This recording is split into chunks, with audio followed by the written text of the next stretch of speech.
Meus queridos e minhas amadas, a paz do Senhor a todos vocês. Feliz Agosto Verde! Nós vamos neste momento acompanhar um estudo feito pelo meu sobrinho, líder do Ministério Jovem Regenere, que nós carinhosamente chamamos de Davizinho. Davi Miranda Neto. Ele é o líder deste ministério que tem arrebanhado jovens adolescentes, regenerando suas vidas para participarem, integrarem o rebanho do Senhor.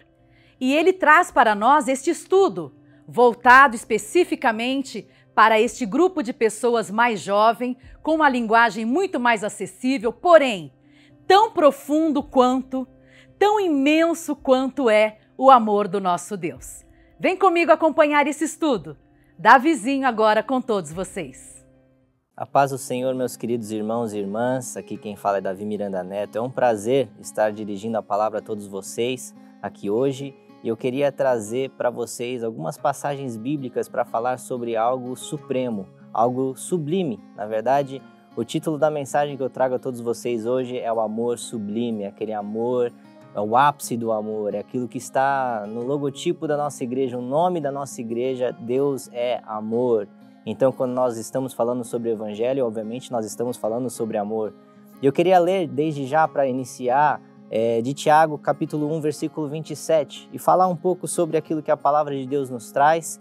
E, se Deus quiser, isso vai trazer algo na sua vida, uma semente para o seu coração, para que Deus te transforme por essa palavra. Esse é o intuito de estar aqui, de falar aquilo que Deus nos traz, aquilo que Deus nos fala, porque essa palavra nos traz vida e vida em abundância. De Tiago, capítulo 1, versículos 26 a 27.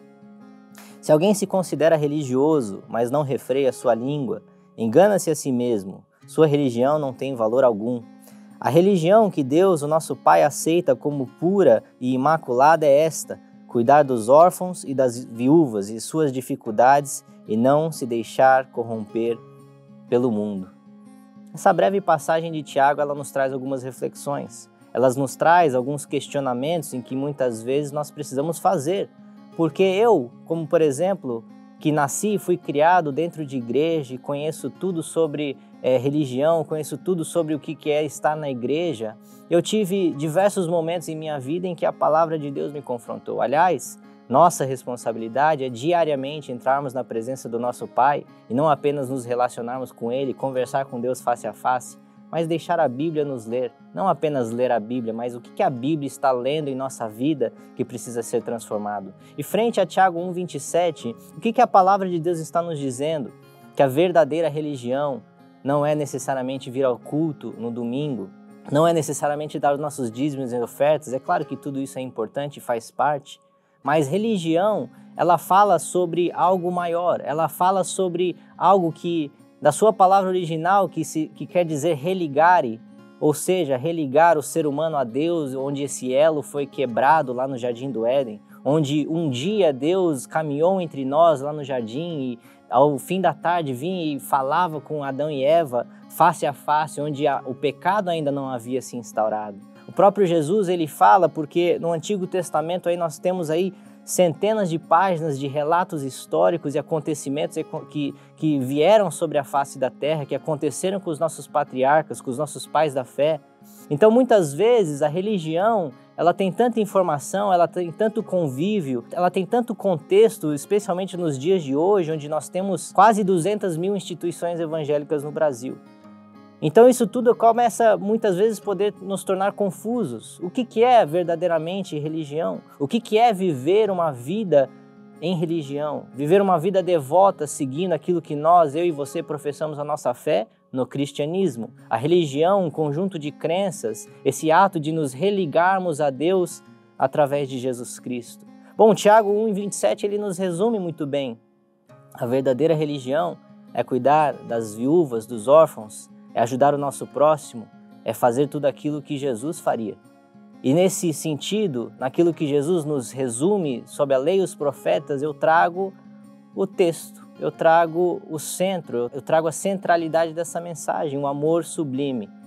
Os discípulos, a multidão, aqueles que seguiam Jesus há mais de 2000 anos atrás, quando ele estava aqui presente, o Verbo se encarnou e habitou entre nós e veio aqui viver na terra. Perguntaram a Jesus: Jesus, nós vimos diversas coisas, nós vimos Moisés, nós vimos Abraão, nós vimos o rei Davi, que, diga-se de passagem, estava na linhagem de sangue de Jesus.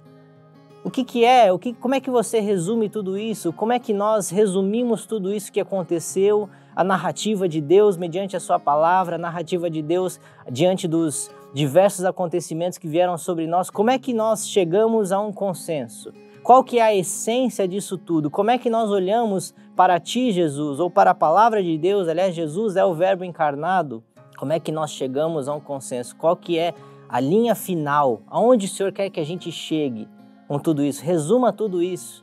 Aí Jesus chega categoricamente e fala: amar a Deus e amar ao próximo. Isso resume toda a lei e os profetas. Isso tem tudo a ver com aquilo que nós estamos lendo aqui hoje. Tem tudo a ver com o que nós estamos lendo em Tiago 1,27, onde a verdadeira religião é cuidar dos necessitados, das viúvas, dos órfãos, é cuidar dos pobres, é cuidar daqueles menos favorecidos na sociedade que nós vivemos hoje. Então, quando nós começamos a entender aquilo que Jesus falou e aquilo que Tiago, inspirado pelo Espírito Santo, escreveu, nós começamos a entender uma coisa: se tem uma forma que o ser humano foi corrompido, se tem uma coisa na nossa natureza, na minha, na sua, sem exceção, todos aqueles que habitam na face da terra, assim como o salmista Davi nos escreveu, no pecado eu fui gerado, no pecado eu fui concebido, todos nós somos falhos e pecadores e carecemos da graça de Deus. Se tem uma coisa em que nós fomos corrompidos, é falta de amor. Se tem uma coisa em que nós fomos deturpados na nossa natureza, é o egocentrismo, é o egoísmo, é nós olharmos para o universo e acharmos que nós somos o centro dele. É nós olharmos para o nosso redor e só ligar para a nossa própria vida. Muitas vezes isso se estende até mesmo no âmbito familiar, naqueles que nós mais deveríamos amar. Às vezes mesmo dentro da nossa própria família, nós estamos amando mais a nossa própria vida do que o nosso próximo. Às vezes nós estamos amando mais a nós do que qualquer outra pessoa no mundo. Aliás, nos dias de hoje, na sociedade do século XXI, se tem um pecado que predomina sobre a face da terra, independente de país, de região, de temperatura, de raça, de etnia, é a idolatria do eu. Nós vemos homens e mulheres que se tornaram seus próprios deuses. Nós vemos homens e mulheres que não amam o seu próximo mais. Nós vemos homens e mulheres que acham que são donos das suas próprias vidas, que são os centros do universo e que se tornaram seus próprios deuses. Seja feita a minha vontade, tudo seja feito conforme o meu desejo. Isso é que nós vemos no mundo prevalecendo hoje. A natureza do ser humano se corrompeu. Aquilo que vem da nossa própria carne é o egocentrismo, é a idolatria do próprio eu, é tudo isso que foi corrompido lá no Jardim do Éden. Aí vem Jesus e fala: se vocês querem de fato se religar ao seu Deus, se vocês querem de fato a serem restaurados, se vocês querem de fato serem perdoados pelos seus pecados, ame a Deus e ame o seu próximo. E aí Tiago, inspirado pelo Espírito Santo, confirma aquilo que Jesus nos diz através de Tiago 1,27 e fala: a verdadeira religião é olhar para o próximo. A verdadeira religião, um ser humano verdadeiramente religado a Deus, restaurado na sua natureza, restaurado naquilo que ele foi criado para ser, é olhar mais para o seu irmão, para a sua irmã, do que para a sua própria vida. Então, eu queria convidar vocês hoje a refletir em cima disso que está sendo dito hoje. Se nós olharmos para tudo isso, nós começamos a refletir: será que nós temos vivido verdadeiramente a religião genuína que Deus quer que a gente viva? Ou será que nós estamos simplesmente frequentando algum templo ou participando de algum culto durante a nossa semana ou dando nossos dízimos e ofertas, mas nós continuamos idolatrando a nossa própria vida, idolatrando o nosso próprio eu, sendo egocêntricos, egoístas e nem sequer olhar para o próximo? Tem um pastor que fala, e eu concordo plenamente com ele, que diz que o oposto do amor ao próximo não é o ódio.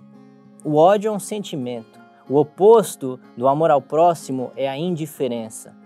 A indiferença em que nós passamos num semáforo e tem pessoas ali pedindo ajuda, pedindo comida muitas vezes, pedindo dinheiro para sobreviver, não tem absolutamente nada e aquilo nem sequer atinge o nosso coração, aquilo é indiferente para as nossas vidas.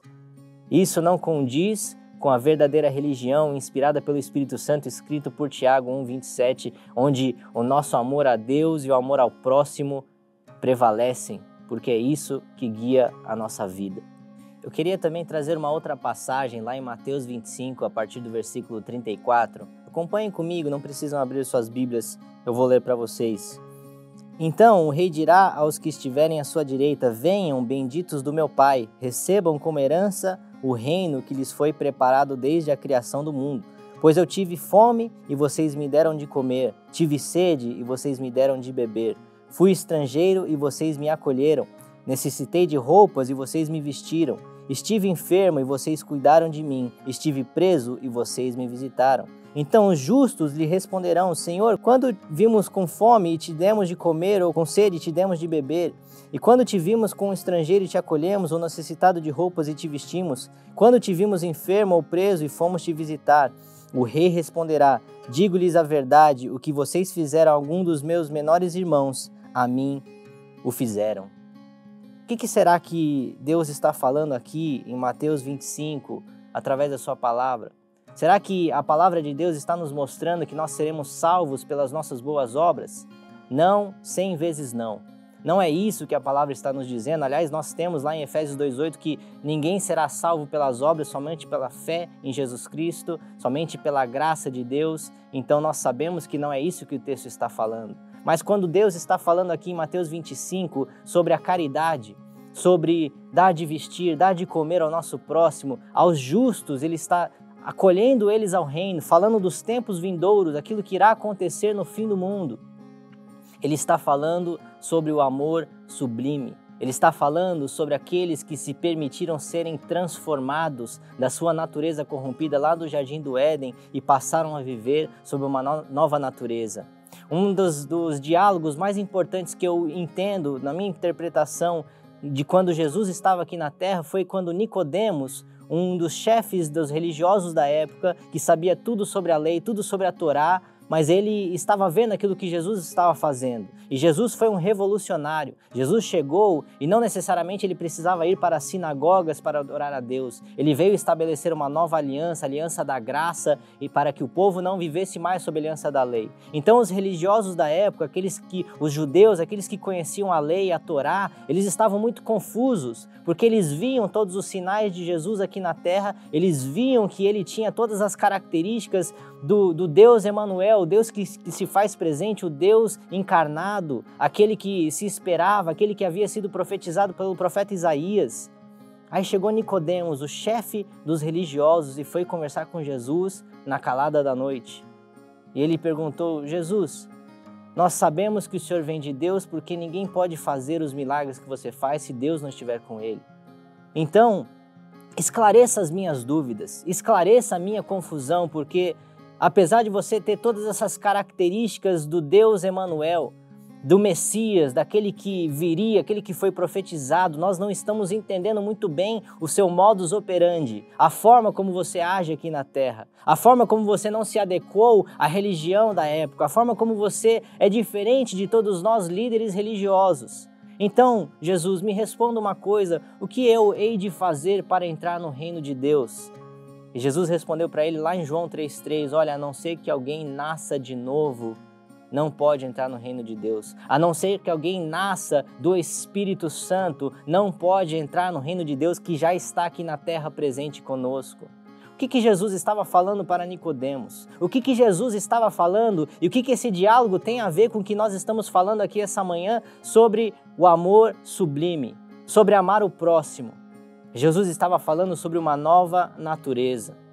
Jesus estava falando daqueles que nasceram de novo em Cristo Jesus, porque a solução que Deus viu quando Ele olhou para o ser humano, após Adão e Eva, após a queda, após o pecado ter entrado e permeado os corações do ser humano, aliás, o Evangelho é sobre isso, coração e mente do ser humano.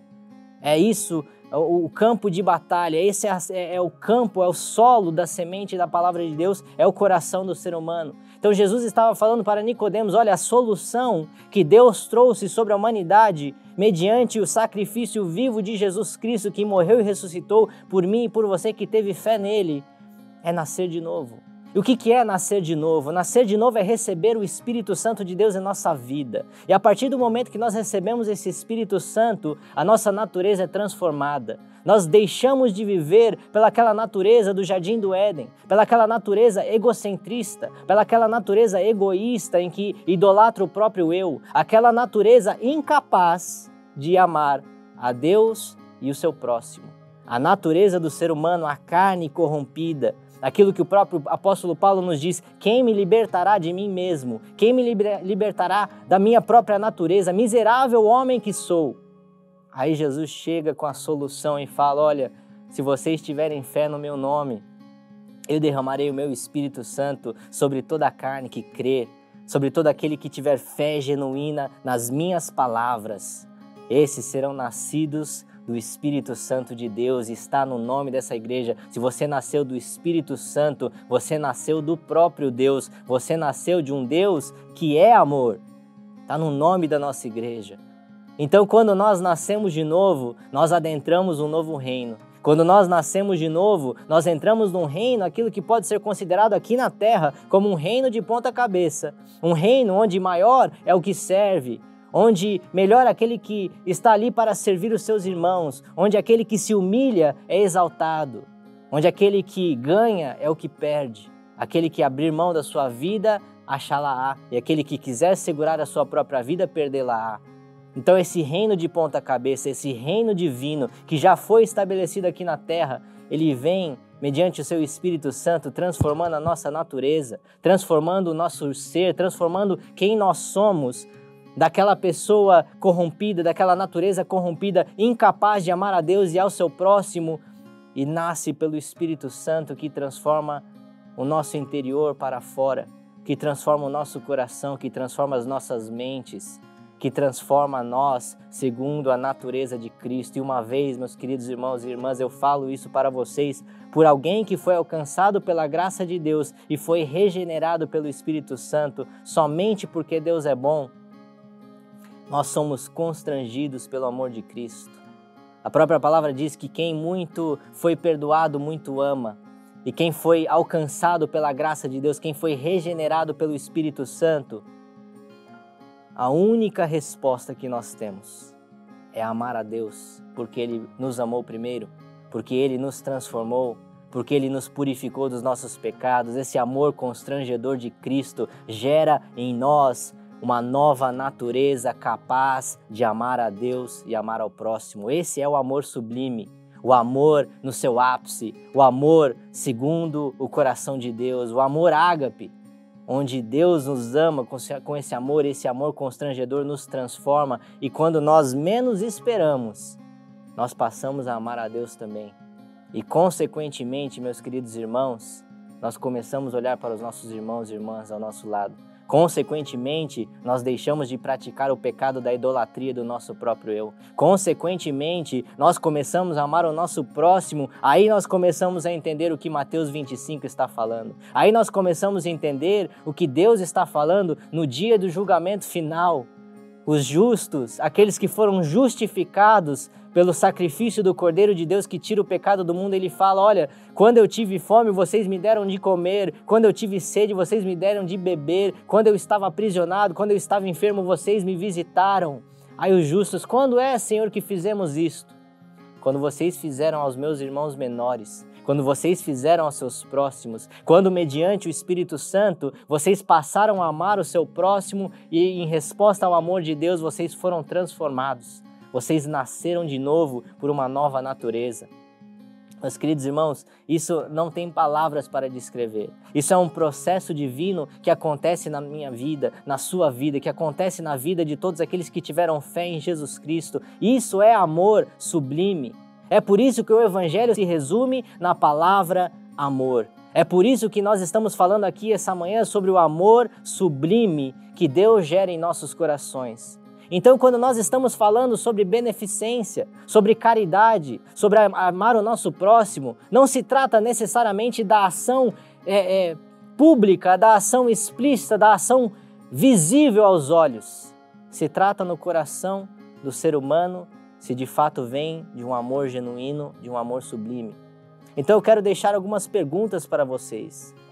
Nós agradecemos de coração todos aqueles que têm de alguma forma se empenhado na obra da caridade, da assistência social, na Fundação Reviver, o braço assistencial da Igreja Deus e Amor. Mas eu queria te perguntar, por que você tem ajudado o seu próximo? Por que você tem se doado, ou doado bens, ou doado o seu tempo, ou de alguma forma servido através dessa instituição implementada pelo próprio Deus? Será que isso tem sido motivado pelo esse amor sublime gerado em nossos corações? Será que isso tem sido motivado pelo Espírito Santo te incomodando, te capacitando a amar o seu próximo e também em resposta ao amor de Deus sobre nós? Porque se não for sobre isso, deixa eu te falar uma coisa, Deus está olhando para o coração. Existiam aqueles que praticavam boas obras em praças públicas e eles foram veementemente repudiados pelo próprio Jesus. Eles foram rebatidos pelo próprio Jesus. E eu estou falando sobre os fariseus. Eu estou falando daqueles que oravam em praças públicas, que faziam caridades para serem vistos pelos outros homens. Isso não se movia por um amor sublime. Isso não se movia de um amor que vem do coração para Deus e para com o próximo. Isso vinha para o desejo de ser enxergado pelos homens e Jesus rebateu isso. Não façam as suas boas obras, que a tua mão direita não sabe o que a tua mão esquerda faça. Porque se você estiver praticando a caridade publicamente para ser visto pelos homens, vocês já receberam a sua recompensa. Agora, se isso está sendo motivado por um amor sublime, se isso está sendo motivado pelo Espírito Santo que transformou a nossa natureza, se isso está sendo motivado pelo próprio Deus agindo no nosso coração, meu querido irmão e irmã, vai fundo nessa missão. Vai fundo no seu amor ao próximo, vai fundo no seu amor a Deus. Por quê? Porque Jesus Cristo nos amou primeiro. Ele nos amou enquanto ainda estávamos mortos, nossos pecados e transgressões. Mas todo aquele que recebeu o Espírito Santo de vida, aquele que recebeu o Espírito Santo do próprio Deus, que é amor, é impossível nós não amar ao próximo. É impossível nós não amar a Deus. Então, a minha reflexão, o meu convite é que vocês se permitam serem tocados por esse Espírito de vida, que todo aquele que recebe não permanece como está. É impossível receber o Espírito Santo de Deus e permanecer indiferente. Eu posso falar pela minha própria vida. Eu também já estive morto nos meus pecados e transgressões, já também fui egocêntrico, egoísta, incapaz de amar o meu próximo. Mas hoje, mediante a fé que eu tive em Jesus Cristo, recebi o Espírito Santo e pela graça de Deus sobre a minha vida, um favor imerecido, o meu coração foi transformado. Eu, hoje, sou capaz de amar a Deus e capaz de amar o meu próximo porque eu sei que isso é obra do Espírito Santo na minha vida. Você já foi transformado dessa forma? Você já foi tocado pela presença de Deus à medida que a sua vida foi revolucionada e a sua natureza corrompida foi sobreposta por uma natureza divina e santa de um Espírito que é santo? Essa é a reflexão. Essa é a pergunta que você deve responder para você mesmo, não para mim e não para ninguém. Mas é a reflexão que eu deixo para vocês mediante a palavra de Deus. Mas pode ter certeza que essa palavra, ela gera vida e ela gera amor a Deus e ao nosso próximo. Muito obrigado, que Deus abençoe vocês. Muito bem, acabamos de acompanhar aí esse estudo, foi algo sublime da parte de Deus para os nossos corações. Muito embora tenha sido falado numa linguagem voltada para os jovens, eu gostei demais. Quero crer que você também tenha gostado tanto quanto eu, porque é maravilhoso poder aprender sempre um pouquinho mais a respeito dos mistérios do Reino Celestial.